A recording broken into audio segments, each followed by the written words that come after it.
नमस्कार. मी मानिनी गद्रे. चला गीतेच्या अंतरंग जाणून घ्यायचा प्रयत्न करूया. या ऑडिओची रचना आधी सांगितल्याप्रमाणे सुरुवातीला मूळ श्लोक, त्याचा मराठी अर्थ, नंतर संस्कृतचं सरळ वाक्य रूपांतर आणि त्याचा इंग्लिश अर्थ, नंतर ज्ञानेश्वरीतील माऊलींच्या ओव्यांचा मराठी सुलभ अर्थ आणि नंतर माझ्या दृष्टिकोनातून त्या श्लोकाविषयी मला काय वाटलं त्याचं विवरण. सर्वप्रथम आपण मूळ श्लोकाचा संधिविग्रह करून त्यातील प्रत्येक शब्दाचा मराठीत अर्थ पाहूया. अवजानन्ति मां मूढा मानुषीं तनुमाश्रितं परं भावमजानन्तो मम भूतमहेश्वरम. भगवंताचा प्रभाव न जाणण्यामुळे त्यांचा तिरस्कार करणाऱ्यांची निंदा करताना परमेश्वर म्हणतात की असंच असूनही मम माझा परमभाव अजानंतः न जाणणारे मूढ लोक हे मानुषीम मनुष्याचे तनुम शरीर आश्रितम धारण करणाऱ्या भूतमहेश्वरम माम संपूर्ण भूतांचा महान ईश्वर असणाऱ्या मला अवजानंती तुच्छ समजतात. म्हणजे आपल्या योगमायेने संसाराच्या उद्धारासाठी मनुष्य रूपात वावरणाऱ्या मला परमेश्वराला सामान्य मनुष्य समजतात. त्यांना माझं रूप, माझं खरं स्वरूप जाणवत नाही. थोडक्यात परमेश्वर म्हणतात, माझ्या परमभावाला न जाणणारे मूर्ख लोक मनुष्य शरीर धारण करणाऱ्या मला सर्व भूतांच्या महान ईश्वराला तुच्छ समजतात. अर्थात आपल्या योगमायेने जगाच्या उद्धारासाठी मनुष्य रूपात वावरणाऱ्या मला परमेश्वराला सामान्य मनुष्य समजतात. मोघाशा मोघ कर्माणो मोघ ज्ञान विचेतसः राक्षसीं आसुरीं चैव प्रकृतीं मोहिनीं श्रिताः.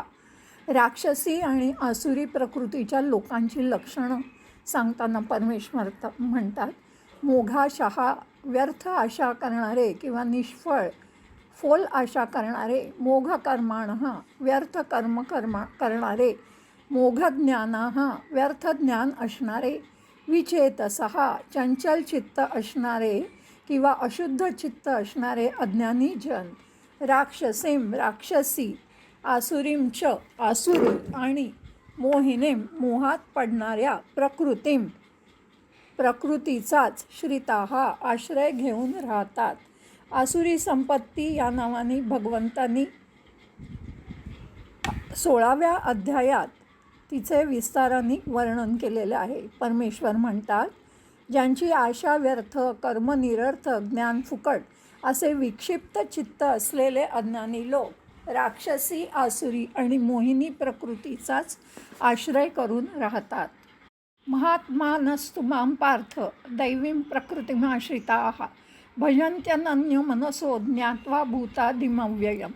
भगवंताचा प्रभाव जाणणाऱ्या अनन्य भक्तांच्या भजनाचा प्रकार परमेश्वर सांगतात. तू पार्थ, परंतु हे कुंतीपुत्रा, दैवी प्रकृतीं प्रकृतीचा आश्रिताः आश्रय घेणारे, महात्माजन किंवा महान आत्मा असणारे, भूतादिम सर्व भूतांचे सनातन कारण आणि अव्ययम माम नाशरहित अक्षरस्वरूप अशा मला ज्ञात्वा जाणून अनन्य मनसः अनन्य मनाने युक्त होऊन भजंती निरंतर भजतात.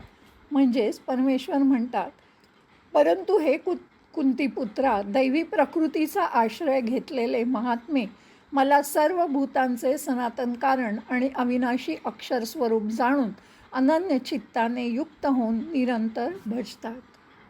सततं कीर्तयन्तो मां यतन्तश्च दृढव्रताः नमस्यन्तश्च मां भक्त्या नित्ययुक्ता उपासते. आणि हे अर्जुना, दृढव्रताः दृढ निश्चय असणारे भक्तजन, सततम निरंतर, कीर्तयन्तः कीर्तन माझं नाव आणि गुण यांचं कीर्तन करणारे, च तसेच माझ्या प्राप्तीसाठी यतन्तः प्रयत्न करणारे, च आणि माम मला वारंवार नमस्यंतः प्रणाम करणारे असे नित्ययुक्ताः नेहमी माझ्या ध्यानात युक्त होऊन भक्त्या अनन्य प्रेमाने माम माझी उपासना करतात. परमेश्वर म्हणतात, आणि हे अर्जुना, ते दृढनिश्चयी भक्त निरंतर माझ्या नामाचे व गुणांचे कीर्तन करीत माझ्या प्राप्तीसाठी प्रयत्न करीत असतात. तसेच वारंवार मला प्रणाम करीत नेहमी माझ्या ध्यानात मग्न होऊन अनन्य प्रेमाने माझी उपासना करतात. ज्ञानयज्ञेन चाप्यान्ने यजंतो मामुपासते एकत्वेन पृथक्त्वेन बहुधा विश्वतोमुखम. एकत्वभावाने ज्ञानयज्ञाद्वारे ब्रह्माची उपासना करणाऱ्या ज्ञानयोग्यांचे आणि विश्वरूप परमेश्वराची उपासना करणाऱ्यांचे वर्णन करताना परमेश्वर म्हणतात, अन्ये दुसरे ज्ञानयोगी माम मज निर्गुण निराकार ब्रह्माचे ज्ञानयज्ञाच्या द्वारा एकत्वेन अभिन्न भावाने यजंतः अपि पूजन करीत असले तरीसुद्धा ते माझीच उपासना करतात. आणि दुसरे पुरुष बहुधा पुष्कळ प्रकाराने स्थित असणाऱ्या विश्वतोमुखम मज विराट स्वरूप परमेश्वराची पृथक भावानी उपासना करतात. परमेश्वर म्हणतात, दुसरे काही ज्ञानयोगी मज निर्गुण निराकार ब्रह्माची ज्ञानयज्ञाने अभेद भावाने पूजा करीतही माझी उपासना करतात. आणि दुसरे काही अनेक रूपांनी असलेल्या मज विराट स्वरूप परमेश्वराची नाना प्रकारांनी उपासना करतात. आता आपण मूळ संस्कृत श्लोकाचं सरळ वाक्यात रूपांतर करूया आणि त्या पूर्ण श्लोकाचा इंग्रजीमध्ये अर्थ पाहूया. मम परम भावम अजानन्तः मूढाः भूतमहेश्वरं मां मानुषीं तनुम् आश्रितं मत्वा अवजानन्ति. Not knowing my universal nature as the great Lord of all beings, the fools disrespect me as having a human form. मोघाशः मोघकर्माणः मोघज्ञानाः विचेतसः च एव राक्षसौ आसुरीं मोहिनीं प्रकृतिं श्रिताः. Of vain hopes, of vain actions, and of vain knowledge, devoid of discrimination, they adopt the delusive nature of the demons, that is Rakshasas and Asuras. तू पार्थ दैवी प्रकृतिम आश्रिताः महात्मनः ma'am अव्ययम भूतादिं ज्ञात्वा अनन्य मनसः भजन्ति. But Partha, those great souls taking shelter under divine heritage, worship me with dedicated mind, knowing me as the imperishable source of all beings. सततं मां कीर्तयन्तः च यतन्तः दृढव्रताः च मां नमस्यन्तः भक्त्या नित्ययुक्ताः उपासते. Always singing my praise, striving to concentrate their mind with dedicated determination, saluting me with utmost humility, being ever attached to me with intense love, they worship me with devotion. च अपि अन्ये यज्ञन यजन्तः माम एकत्वेन पृथक्त्वेन विश्वतोमुखम बहुधा उपासते. Yet others, by performing sacrifices in the form of knowledge, worship me in various ways as the unique one, as well as distinct in different manifestation as the universal form, that is Vishwarupa, with several faces, that is mouths. आता आपण याच श्लोकाच्या संदर्भात माऊलींनी ज्ञानेश्वरीमध्ये रचलेला ओव्यांचा सुलभ असा मराठीत अर्थ समजून घेऊया. अवजानन्ति मां मूढा मानुषीं तनुमाश्रितं परम भावमजानन्तो मम भूतमहेश्वरम. पार्था, फार काय सांगू, जे संसाराला घाबरून अंतरंगात माझ्या प्राप्तीची इच्छा करतात,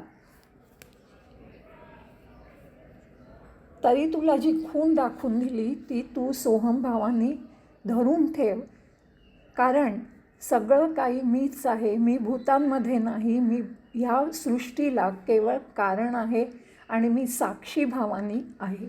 जर कोणी कावीळ झालेला जसा म्हणतो की चांदणं पिवळं आहे, तसंच माझ्या शुद्ध स्वरूपाचे ठाई विविध दोष हे लोक बघतात. किंवा एखाद्याला ताप आला असता तो दुधालासुद्धा कडू विष समजतो. तसंच मी देहधर्मातीत असूनही हे देहामध्ये देहयुक्त मानतात. म्हणून मी तुला वारंवार सांगतो की मी ही जी खूण सांगितली आहे की हा सगळा मायेचा प्रसार आहे, त्या खुणेचा तुला विसर पडू देऊ नको. नाहीतर स्थूल दृष्टी स्वीकारली तर हे पाहणं सगळं वाया जातं. स्थूल दृष्टीने जे मला पाहायला जातात त्यांना यथार्थत्वाने माझं ज्ञान होत नाही.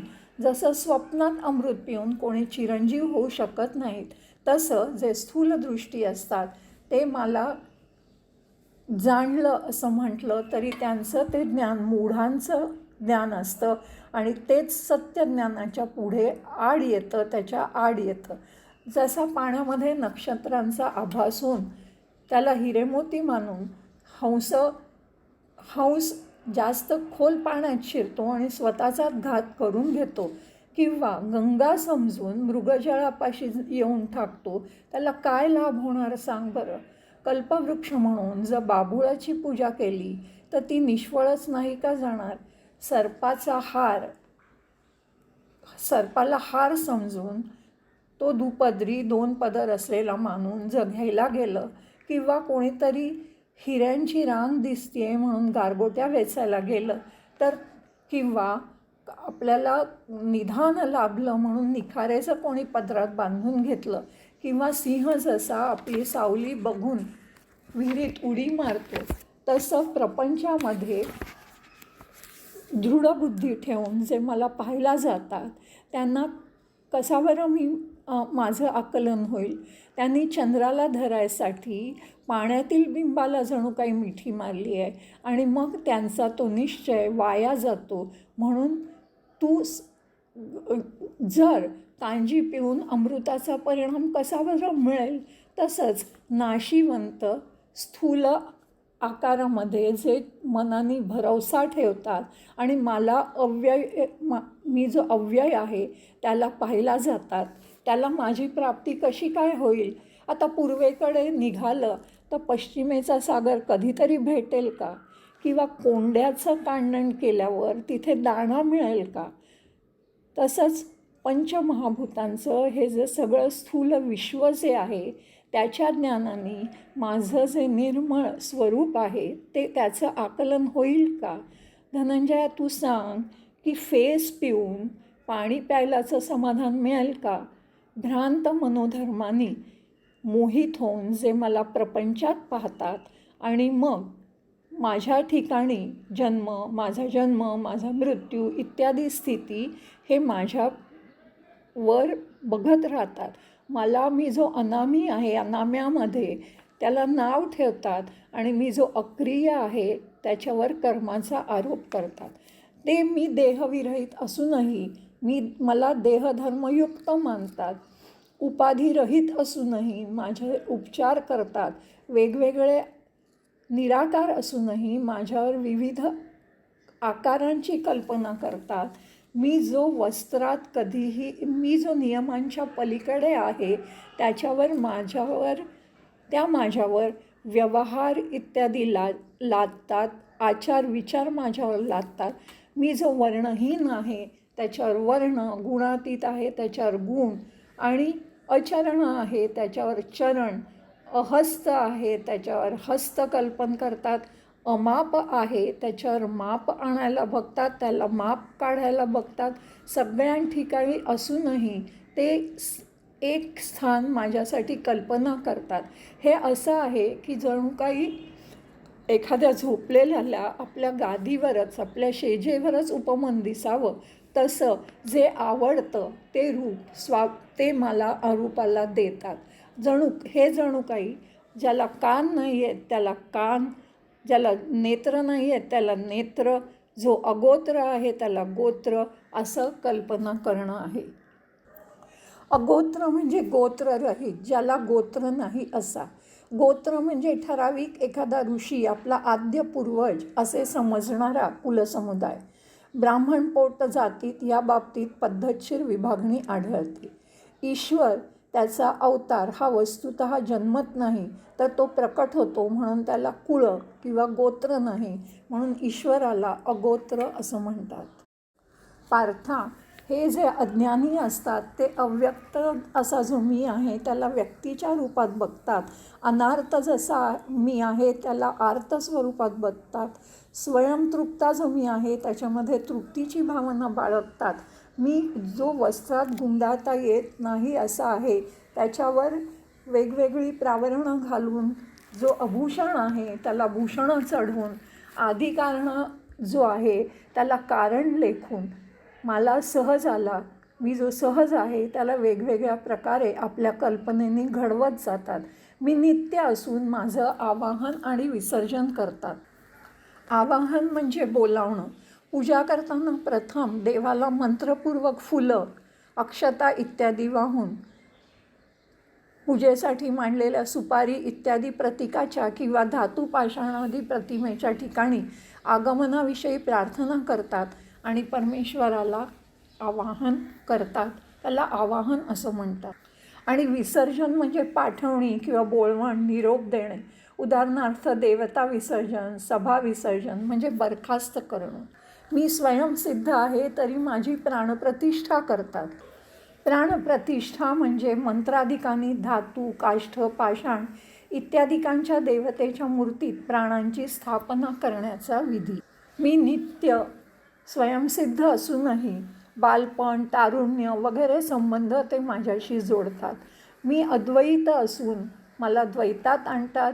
कर्मातीत असून कर्मात अडकवतात. मी अभोक्ता असूनही मी भोगतो असं ते बोलतात. मी अकुळ आहे तरी माझ्या जागी ते कुळ वर्णतात आणि माझं मूळ जे स्वरूप आहे त्याला विसरून हे सगळं करत असतात. मी जो शाश्वत आहे त्याचं निधन कल्पून ते दुःखाने आक्रंदन करतात. सर्वांच्या अंतःकरणात राहणाऱ्या मला वैर, मित्र इत्यादी विविध उपाधींची ते कल्पना करतात. नित्य निजानंदी निरंतर असलेल्या पूर्ण रममाण असा जो मी असतो त्या माझ्या जागी विविध सुखांची कामना किंवा भावना ते करतात.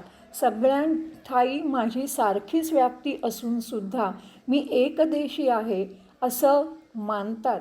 किंवा मी एखाद्यावर चिडून त्याला मारतो किंवा एखाद्याचा कैवार घेतो असं ते माझ्यावर उगाचच आरोपित करतात. चराचर आत्मा असूनसुद्धा मी एकच आहे हे असूनसुद्धा ते लोकांमध्ये मी विविध आहे असं प्रसिद्ध करतात. जास्त काय सांगू, हे इथे जे धर्म प्राकृत मानवाचे आहेत ते माझ्याठायी आरोपितात किंवा माझ्याठायी सगळे कल्पितात असं त्यांचं ज्ञान हे विपरीत आहे. माझी मूर्ती स्थापन करून पुढे ठेवतात आणि त्याची भक्ती करतात आणि ती जर भंग पावली तर त्यातलं देव पण गेलं असं समजून ते टाकून देतात.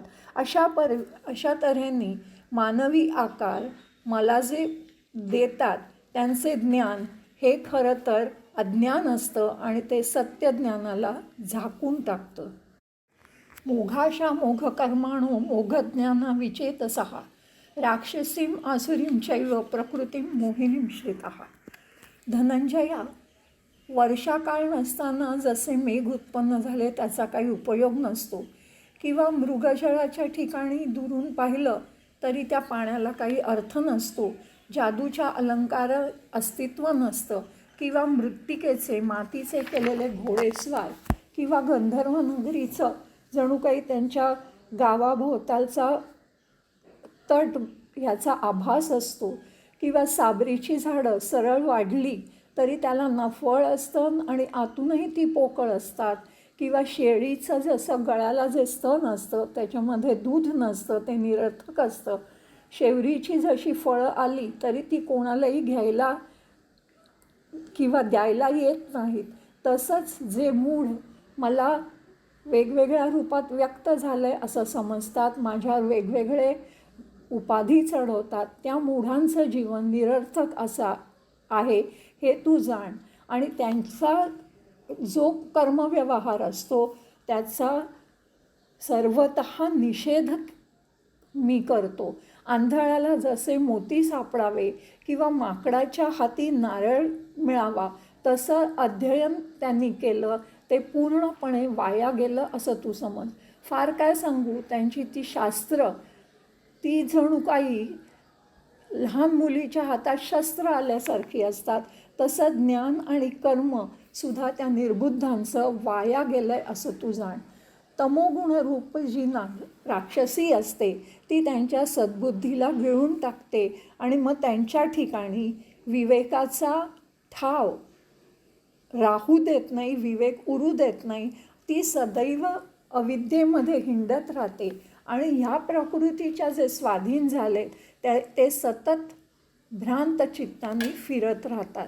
हिंसारूपी जीभ त्यांच्या मुखामध्ये लोळत असते आणि आशेच्या लाळेत ती सतत वावरत असते. संतोषाचे घास घेऊन ती चघळत बसलेली असते सर्व काळ. ती बाहेर निघते, कानापर्यंत पोचून दीर्घ असं ओष्ठाला चाटत बसलेली असते. अशी जी दोष पर्वताची दरी आहे ती प्रकृती ही आसुरी असते आणि ती सदा मत्त असते. जिच्या मुखामध्ये द्वेषाच्या दाढा असतात आणि ज्या दाढा प्रबोधाचा किंवा बोधाचा चुराडा करून टाकतात. अगस्तीला जसं कुंभाचं प्रावरण असतं तशी ती त्या मूढांना झाकून टाकते.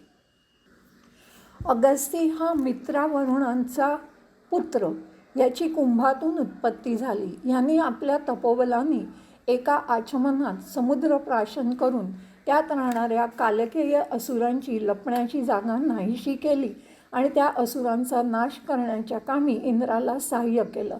पुढे प्राशन केलेले पाणी त्याने पुन्हा समुद्रात सोडून दिले. याने विंध्याद्रीला नम्र करून त्याचा उंच वाढण्याचा गर्व हरण केला असा तो अगस्ती. अशा ह्या आसुरी प्रकृतीच्या मुखामध्ये ते मूढ अडकले जातात आणि भ्रांतीच्या कुंडामध्ये अडकून जातात, अज्ञानाच्या खाचेत अडकतात. विचाराचा हात त्यांना कधीही लाभत नाही आणि मग त्यांचे जे बोल असतात ते वृथा असतात. ते सतत जन्म मृत्यूमध्ये फिरत राहतात. पण अशा मूर्खांची कशाला वर्णन करून आपल्या वाचेला शीण द्यावा. असं म्हणून परमेश्वर म्हणाले, लक्षात ठेव की हा सगळा मायेचा खेळ आहे, मी केवळ कारण आहे. हे देवाचं भाषण ऐकून अर्जुनाने मान हलवली. मग देव म्हणाला, सतत संतांच्या गोष्टी ऐक आणि वाचेला विश्रांती दे, कारण तिथेच केवळ वाचेला विश्रांती मिळते. महात्मानस्तुमा पार्थ दैवीं प्रकृतिमाश्रिताः भजन्त्यनन्यमनसो ज्ञात्वा भूतादिम अव्ययम्. पार्था, मी आत्तापर्यंत तुला असुरी राक्षसी वृत्तीच्या लोकांचं वर्णन केलं, पण ज्यांची दैवी प्रकृतीचा ज्यांनी आश्रय घेतलेला असतो त्यांच्या शुद्ध मनात मी जणू काही क्षेत्रसन्यासी म्हणजे त्यांच्या मनातच मी वास करत असतो. त्यांना झोपेतसुद्धा वैराग्यच त्यांना सेवा करत असतं. त्यांच्या वासनेवरती सतत धर्मच राज्य करत असतं. अशा तऱ्हेने ज्यांची आस्था आणि सद्भाव आणि विवेकी स्वभाव असतो, ज्यांनी ज्ञानगंगेमध्ये स्नान करून सर्वथा जे पावन झालेले असतात, ज्यांच्या रूपाने जणू काही शांतीला पालवी फुटलेली असते, जे पूर्णतेने तृप्त झालेले असतात, असे जे धैर्यरूप मंडपाचे खांब असतात, तिथे ब्रह्माला सुद्धा कोंब फुटलेले असतात. ब्रह्मानंदरूपी सागरामध्ये तुडुंब बुडवून जणू काही घागरी काढलेले असतात, असे ते लोक असतात. नित्य भक्त सुखामध्ये तल्लीन होऊन, नित्य भक्ती सुखामध्ये तल्लीन होऊन जे मुक्तीला सुद्धा हीन मानत असतात आणि ज्यांच्या सहज कर्मात सुद्धा नीती जिवंत राहिलेली असते, त्यांच्या सर्वेंद्रियांमध्ये ज्यांनी शांतिरूप लेणी अलंकार चढवलेले असतात आणि सतत त्यांचं चित्त हे मला सर्व व्यापकाला व्यापून राहिलेलं असतं. धनंजया असे जे महंत असतात किंवा महात्मे असतात ते दैवी प्रकृतीचे जणू काही भाग्यच असतात आणि चढत्या वाढत्या प्रेमाने सर्व काळ ते मद्रूपच झालेले असतात, हे तू जाण. ते महात्मे माझे जरी भजन करत असले तरी त्यांच्यामध्ये द्वैत कुठेही नसतं, दुजेपण सांडून ते माझं भजन करत असतात. सतत मीच होऊन ते माझं भजन करत असतात. त्यांचं कौतुक तू आता ऐक. सततं कीर्तयन्तो मां यतन्तश्च दृढव्रताः नमस्यन्तश्च मां भक्त्या नित्ययुक्ता उपासते. असा दैवी प्रकृतीचा आश्रय घेतलेल्या लोकांना प्रायश्चित्ताचं सुद्धा काम राहत नाही. प्रायश्चित्त म्हणजे पापाचं निरसन होण्यासाठी करायचे यज्ञ, उपास, तप, दान इत्यादी विधी. संतांच्या हरिकीर्तनाने सान्निध्यातील सर्वांच्या चित्ताची शुद्धी सहज होते, म्हणून कोणालाही प्रायश्चित्ताची आवश्यकताच राहत नाही. अशा लोकांचं सतत नामसंकीर्तन चालू असते. त्या नामसंकीर्तनात नाचता नाचता ते रंगून गेलेले असतात आणि त्यामुळे त्यांची सगळी पातकं जळून गेलेली असतात. जणू काही त्यांच्या पुढे तीर्थांचं महात्म्यसुद्धा साहजिक लोपलं गेलेलं असतं. यमदमसुद्धा निस्तेज झालेले असतात. यमलोकातील सर्व व्यवहार जणू काही आपोआपच खुंटले जातात. यम म्हणतो की आता मी कसला काय नियम करू, कोणाला दम म्हणतो मी कोणाला आवरू, मी काय खावं असा दोष राहिलाच नाही, असं सगळं तीर्थे म्हणायला लागतात. जे सगळ्यांचा दुःख परिहार करतात केवळ माझ्या नामघोषांनी. अवघं जग ते महासुखांनी भरून टाकतात. नामघोषांनी जग दुमदुमवून टाकतात. पहाट न होतासुद्धा ते प्रकाश देतात. अमृत न देतासुद्धा ते वाचवतात. योग न करता अष्टांग साधन करतात आणि कैवल्य दर्शन म्हणजे मोक्ष ब्रह्मतत्वाचं दर्शन जे घडवतात. राजा रंक असा भेद न मानता सारखाच संबंध सगळ्यांशी ठेवतात. जणू काही लहान मोठ्या सगळ्यांना ते आनंदाचं माहेरच बनून राहतात. एखादाच वैकुंठापर्यंत पोचू शकतो, पण ह्यांनी अवघंच वैकुंठ करून टाकलेलं असतं. नामघोषाच्या गौरवाने संपूर्ण विश्व हे लोक पावन करतात. धनंजया ह्यांची सूर्यासारखी तेजस्विता म्हणावी तर सूर्यसुद्धा मावळतो, हा सूर्याचा दोष आहे, पण ह्यांचा प्रकाश मात्र अखंड असतो. चंद्रासारखं म्हणावं तर चंद्र हा मासाच्या शेवटी महिन्याच्या शेवटी एकदाच संपूर्ण होतो, पण हे दैवी प्रकृतीचा आश्रय घेतलेले लोक मात्र निरंतर परिपूर्ण असतात. मेघ उदार म्हटलं तरीसुद्धा ते ओसरतात. अशा महात्म्यांना कृपापूर्ण सिंह असंच निस्संदेहपणे म्हणावं लागतं. शेकडो जन्म उपासना केल्याने एक वेळ अशी हाताशी जे येते, असं हाताला जे मिळतं लाभतं ते माझं नाव, ज्याच्या वाचेमध्ये सतत नाचत असतं, प्रेमभराने ते सतत माझं नाव घेत असतं, तो तू लक्षात ठेव. एक वेळ मी तुला वैकुंठात सापडणार नाही, भानुबिंबामध्ये सापडणार नाही, पण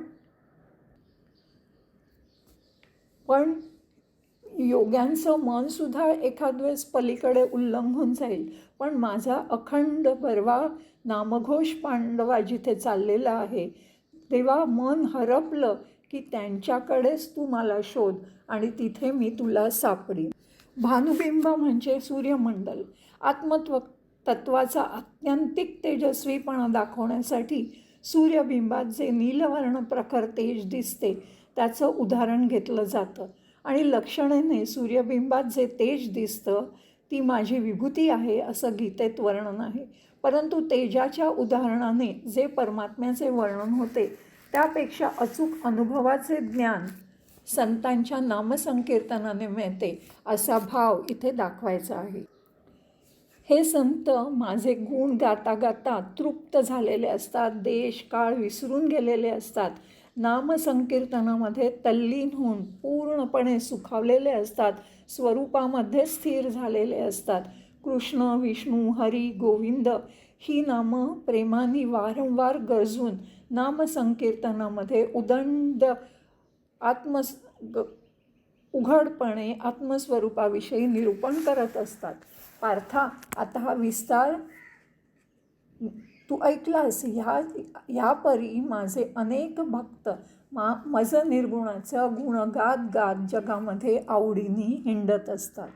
पार्था, असे जे महात्मे असतात ते आता स्वाभाविकपणे दक्षता कशी ठेवतात ते ऐक. पंचप्राण आणि मन हे एकत्र त्यांना मार्ग दाखवत असतात. यमनियमांचं ते सभोवती बाहेरून काटेरी कुंपण लावतात. यमनियम म्हणजे 8 अंगांनी युक्त असा जो योगमार्ग आहे, राजयोग आहे, त्यातली ही पहिली 2 अंग. यम म्हणजे अहिंसा, सत्य, अस्तेय. अस्तेय म्हणजे चोरी न करणं, ब्रह्मचर्य आणि अपरिग्रह म्हणजे कोणापासून काही देणगी न घेणं, हे झाले यम. आणि नियम म्हणजे अंतर्बाह्य शुचिता, संतोष, तप, अभ्यास आणि परमेश पूजन म्हणजे सदोदित ईशपदी स्वतःचं समर्पण करणं. असं यमनियमांचं काटेरी कुंपण लावून मग ते आतमध्ये मूळबंधरूपी मोठा किल्ला किंवा तट, बळकट असा तट ते रचतात. मूळबंध म्हणजे योगशास्त्रातील एक बंध, वज्रासन. 3 बंधयुक्त अशी साधना, बंधप्राणाची साधना म्हणजे त्रिबंध साधन. प्राणाची स्वैरगती आपल्या इच्छेप्रमाणे बदलण्यास हे उपयोगी पडतात. ते बंध म्हणजे प्राणाला बांधणारे. पहिला मूलबंध म्हणजे गुदद्वाराजवळील शिवणीच्या ठिकाणी उजव्या पायाची टाच रोवून गुदद्वाराचे आकुंचन करावे आणि अपानवायू वर ओढावा, तो मूलबंध. मग ते त्याच्यावर प्राणायाम रूपी कार्यकर्ती तोफ वर चढवतात. प्राणायाम म्हणजे अष्टांग योगातील 4था. प्राणायाम म्हणजे प्राणवायूच्या गतीचं नियमन.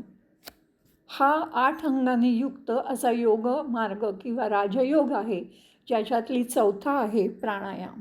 अशा अवस्थेत मग कुंडलिनी ऊर्ध्वमुख होते आणि तिचा प्रकाश लेधून ते मन पवन बळाने 17वीचं तळं हस्तगत ते करतात.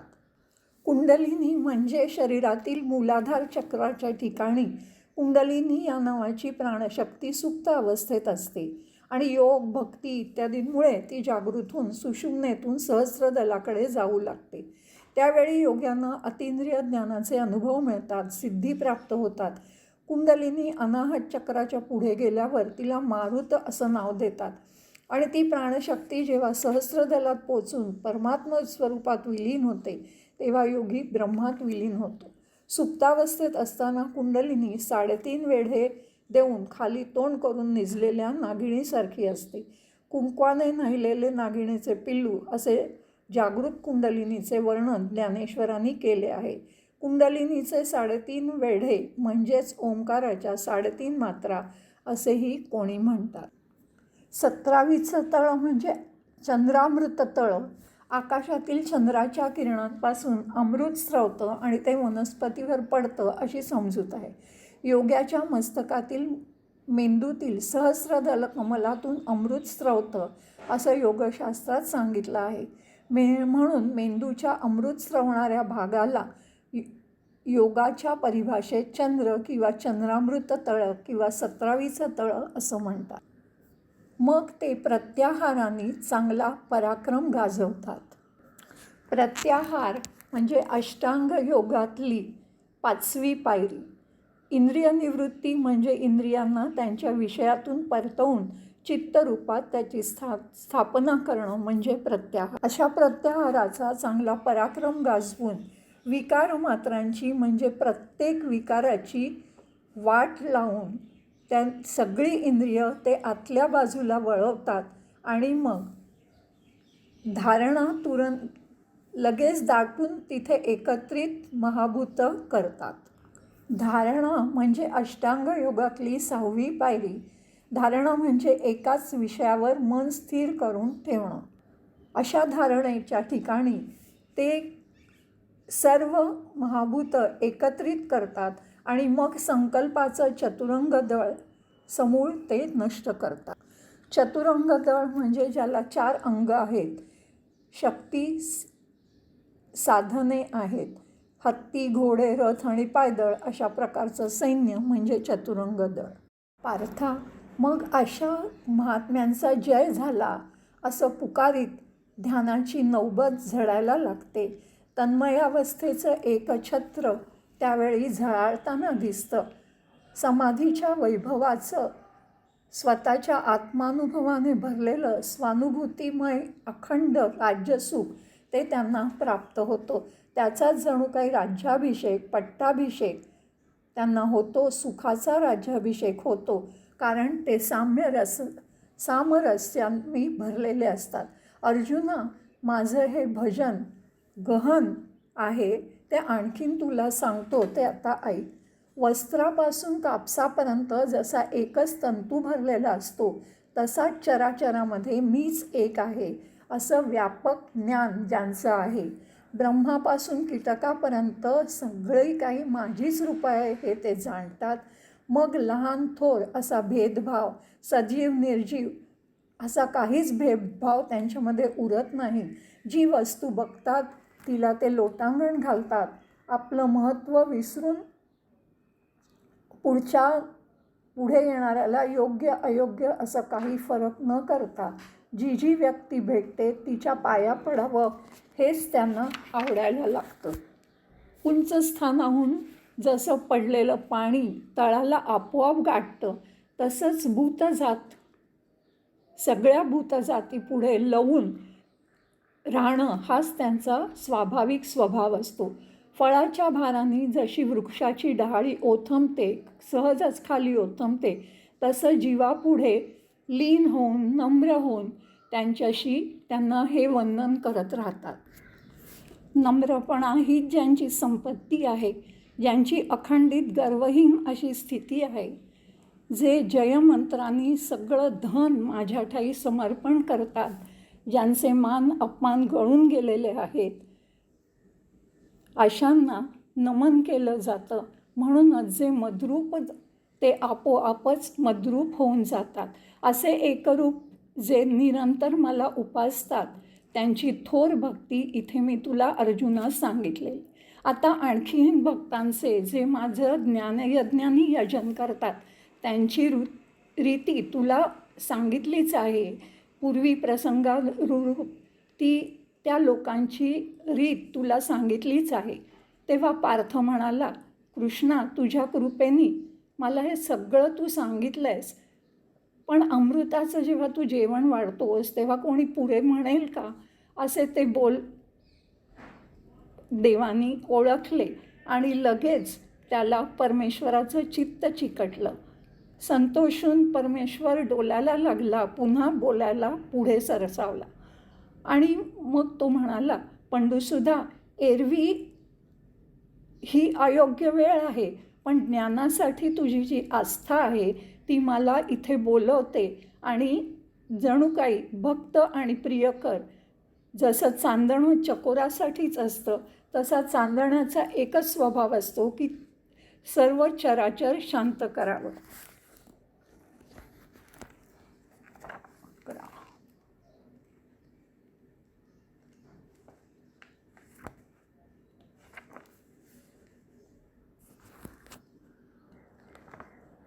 चकोर म्हणजे एक पक्षी हा चंद्रकिरणांवर जगतो असा कवी संकेत आहे. चंद्राबद्दलचं ह्याचं प्रेम प्रसिद्ध आहे.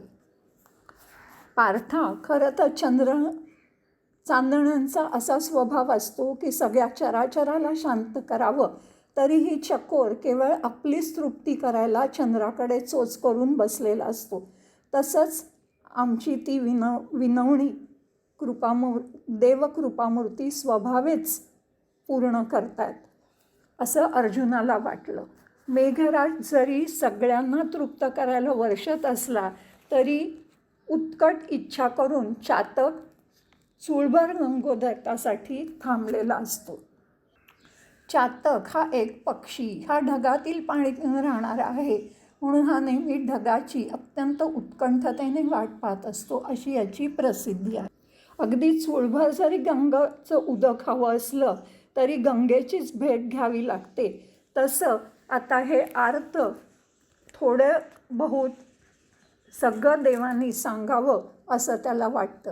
तेव्हा देव म्हणतात, शांत रहा पार्था, तुझी आस्था बघून मला संतोष झाला आहे. त्याच्यावर आता ही तुझी स्तुती करायची काही अवस्था स्थिती उरली नाही आहे. सावधानपणाने श्रवण करणं हेच जणू काही वक्तृत्वाला आमंत्रण असतं. तेव्हा आता हे जे उत्तेजन देवानी त्याला दिलं आणि पुढे देव काय म्हणाला ते ऐका. ज्ञानयज्ञेन चाप्यन्ने यजन्तो माम उपासते, एकत्वेन पृथक्त्वेन बहुधा विश्वतोमुखम. पार्था, आता मी तुला ज्ञानयज्ञाचं लक्षण यथार्थत्वाने निवेदन करतो. या ज्ञानयज्ञ करणाऱ्यांचा मूळ संकल्प हा जणू काही यज्ञस्तंभ असतो, पंचमहाभूतांचा मंडप असतो. भेद हे पशु असतात की ज्यांचं हनन ते यज्ञस्तंभाला बांधून करतात. यज्ञस्तंभ म्हणजे यज्ञात बळी द्यायच्या पशुला ज्या खांबाला बांधतात तो खांब. विशेष असे जे गुण आहेत, शब्द, स्पर्शादिक इंद्रिय आणि पंचप्राण, ही त्या यज्ञाची साहित्य सामुग्री असते. आणि अज्ञान हेच जणू काही त्यांचं तूप असतं. मनबुद्धिरूप यज्ञाच्या कुंडामध्ये ज्ञानरूप अग्नी धगधगीत पेटलेला असतो. सुख दुःखादिक द्वंद्वामध्ये ते समचित्त झालेले असतात. जणू काही यज्ञकुंडाची वरची बाजू ओटा किंवा वेदिकाच ती असते.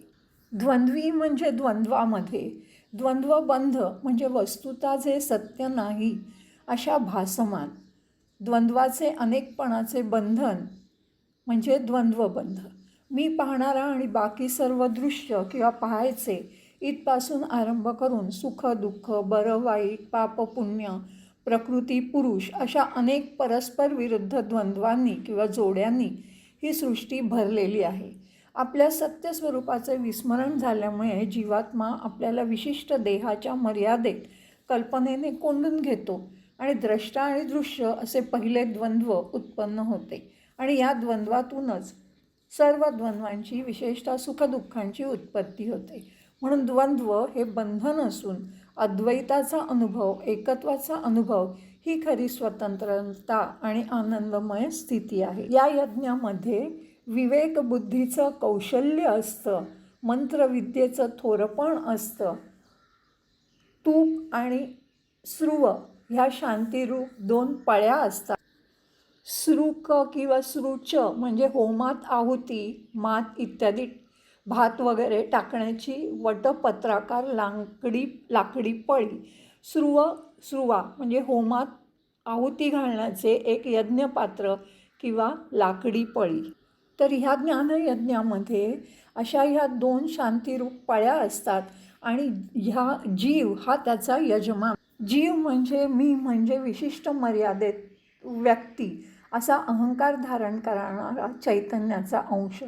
अंतःकरणात पडलेले परमात्म्याचे प्रतिबिंब पराप्रकृती म्हणजे जीव.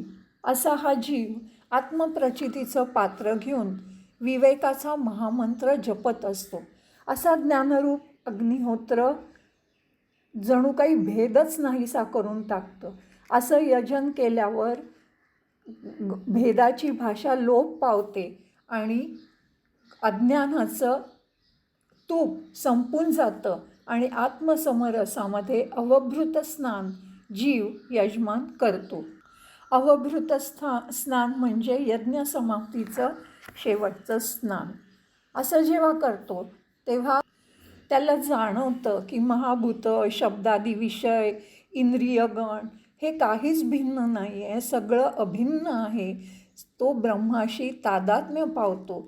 जणू काही एखादा निद्रेतून जागा व्हावा तसं तो जागा होतो आणि मग त्याला लक्षात येतं की स्वप्नातली जी विचित्र ती सेना होती तो मी झालो होतो, पण ती स्वप्नातली सेना नव्हती, ती तर एकटाच होतो मी तिथे. तेव्हा सर्व विश्व त्या याज्ञिकाला एक आहे हे प्रत्यय त्याला येतो.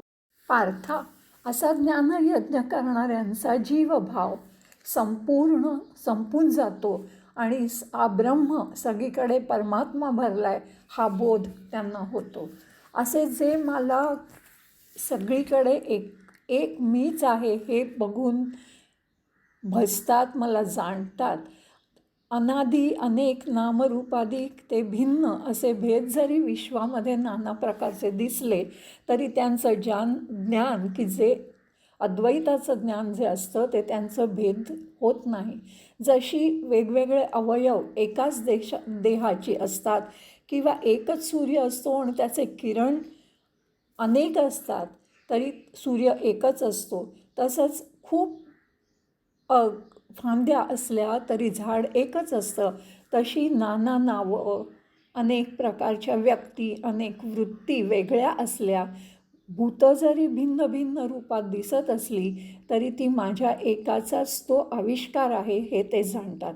असा ज्ञानयज्ञ करून ते वेगळाले भाग जे असतात ते सगळं एकच आहेत हे त्यांचं ज्ञान असतं आणि अशा तऱ्हेने त्यांचा भेद नाहीसा होतो आणि सगळीकडे मीच भरून राहिलोय ह्याचा अनुभव त्यांना येतो.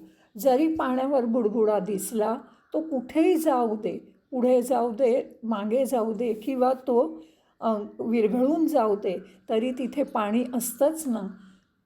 वाऱ्याने जर मातीचे कण उडले तरी काय त्यांचं पृथ्वी पण जातं का? ते परत खाली आले तर त्याला धरणीच झेलते ना.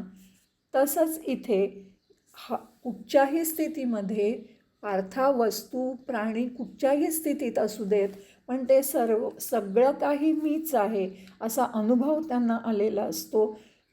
जेवढीही माझी व्याप्ती आहे त्या सगळ्यामध्ये त्यांना अद्वैताचा अनुभव आलेला असतो. हे मद्रूप होऊन अनेक नानाकारी वेगवेगळे ठिकाणी वावरत असतात. खरं तर बघितलं तर सूर्यबिंब जे असतं ते प्रत्येकाला जसं समोरच दिसतं तसं ह्या ज्ञानयज्ञ करणाऱ्यांचं ज्ञान हे सर्वव्यापी असतं आणि म्हणूनच ते सर्वांना समोर दिसतं. त्यांच्या ज्ञानाला पाठ किंवा पोट, पुढे किंवा मागे असं काही नसतं. जसं सर्वव्यापक वारा हा सगळीकडे असतो, त्याला मागचा भाग पुढचा भाग काही नसतो, तसाच त्यांचा सद्भाव असतो की जेवढा मी परिपूर्ण आहे तेवढाच त्यांचा सद्भाव हा परिपूर्ण असतो. म्हणून त्यांचं भजन, चिंतन हे स्वाभाविकपणे सतत चालूच असतं. एरवी